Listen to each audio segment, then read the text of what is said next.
करुणामयी दिव्यजननी श्री माँ परम प्रभु श्री अरविंद आज समारोह सभापति तथा पाठ्यक्रम समूह संगठक शिक्षाविद सम्माननीय श्रीयुक्त विपिन बिहारी कर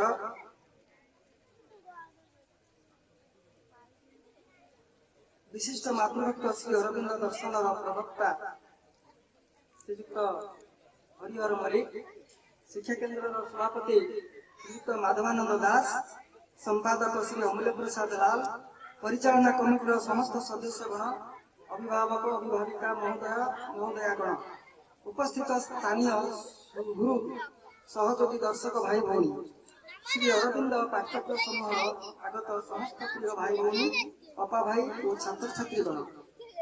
आज को 37 वर्ष तले 37 वर्ष तले माँ श्री अरविंद अपार करुणारू यह शिक्षा केन्द्र स्थापनार परिकल्पना करते अंचल दुई जन मातृप्रेमी भाई श्रीयुक्त महेंद्रनाथ महापात्र और श्रीयुक्त विपिन बिहारी कर 1986 मसीहा जानुरी 25 तारिख दिन जानुरी 26 तारिख दिन निकटस्थ सलरा पाठचक्र वार्षिकोत्सव पालन अवसर में एक शीत सन्धार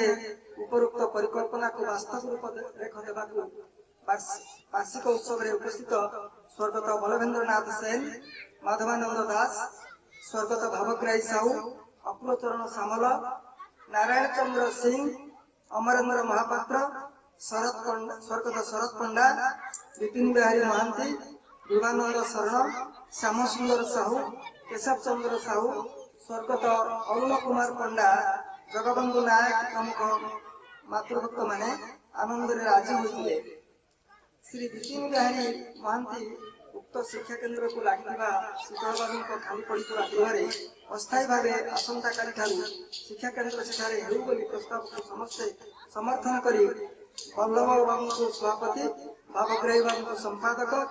माधवानंद बाबू को उपसभापति और विपिन बाबू को कोषाध्यक्ष भाव मनोनीत करते से दिन राति पाइबा श्री अरविंद शिक्षा केन्द्र रघुनाथ नगर महांगार शुभ आविर्भाव होता जो श्री श्याम सुंदर साहू प्रथम अध्यक्ष भाव विपिन बिहारी महांती धर्मपत्नी प्रथम शिक्षयित्री भाव कार्य आरंभ पूर्वक नवजीवन शिक्षा संसद में सहबंधित करते आप्लिकेसन होगा स्वर्गत रामनारायण सेन अर्धपत्र बासगृह को जब किंचित मरामती पूर्वक शिक्षा केन्द्र उठा उपरोक्त सभ्य मान वार्षिक चांदा निर्भर कर शिक्षा केन्द्र गुरुंडा को आरंभ करते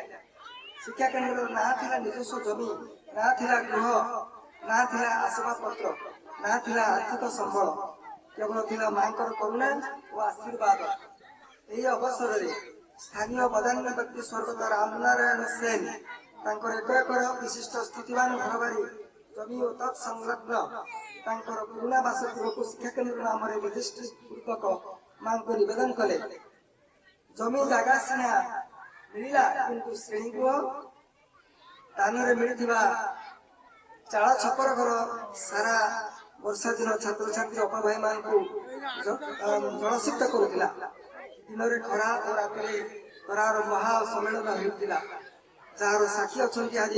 समावेश मुख्य अतिथि डॉक्टर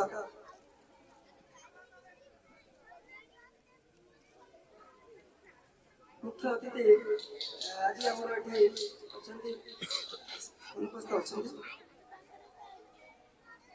किंतु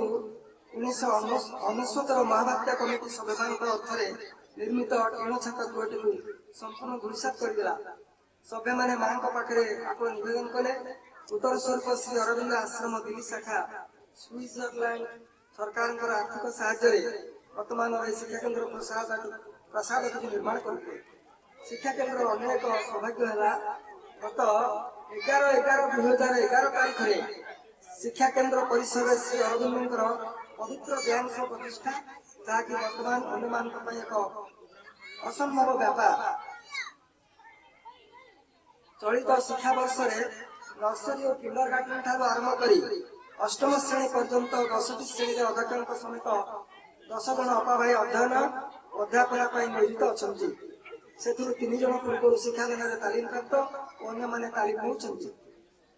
समस्ते तालीम प्राप्त सिटी ପିଢ଼ି ଅଛନ୍ତି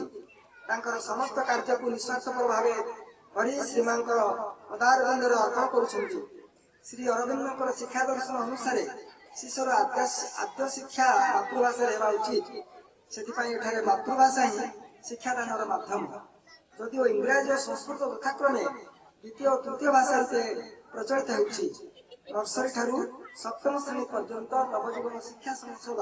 ଭୁବନେଶ୍ୱର ଦ୍ୱାରା ପ୍ରଣୀତ ସମସ୍ତ ପୁସ୍ତକକୁ ପାଠ୍ୟପୁସ୍ତକ ଭାବରେ ଗ୍ରହଣ କରାଯାଇଛି। ଅଧିକନ୍ତୁ ଛାତ୍ରଛାତ୍ରୀଙ୍କ ପାଇଁ କମ୍ପ୍ୟୁଟର ଶିକ୍ଷାର ବ୍ୟବସ୍ଥା ମଧ୍ୟ ରହିଛି। ନୃତ୍ୟ ଓ ସଙ୍ଗୀତରେ ରୁଚି ରଖିଥିବା ଆଗ୍ରହୀ ଛାତ୍ରଛାତ୍ରୀଙ୍କ ପାଇଁ ନୃତ୍ୟ ଓ ସଙ୍ଗୀତର ସ୍ୱତନ୍ତ୍ର ବ୍ୟବସ୍ଥା ରଖାଯାଇଛି। ଏହା ଏକ ଶିକ୍ଷାନୁଷ୍ଠାନ ହେଉଥିବାରୁ ସ୍ଥାନୀୟ ବ୍ଲକର ପିଓ ଏବିଓଙ୍କ ସହ ଅନୁଷ୍ଠାନ ସମ୍ପର୍କ ରଖି ଆସିଛି। ଶିକ୍ଷା କେନ୍ଦ୍ରର ଅଭାବ ଅନାଟନ ସମୟରେ ସମସ୍ତ ଅଭିଭାବକ ଅଭିଭାବିକା ସ୍ଥାନୀୟ ବନ୍ଧୁ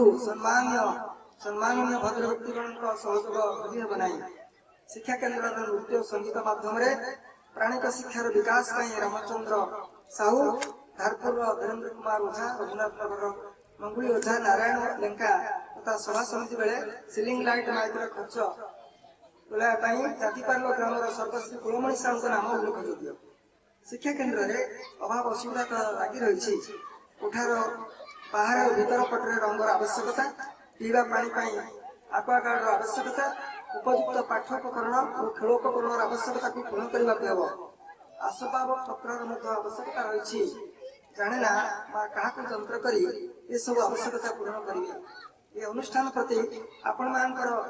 ସହାନୁଭୂତି, ସଦିଚ୍ଛା ଓ ସହଯୋଗ କାମନା ପୂର୍ବକ ରହୁଛି। ଆଉ ଏକ ବିଶେଷ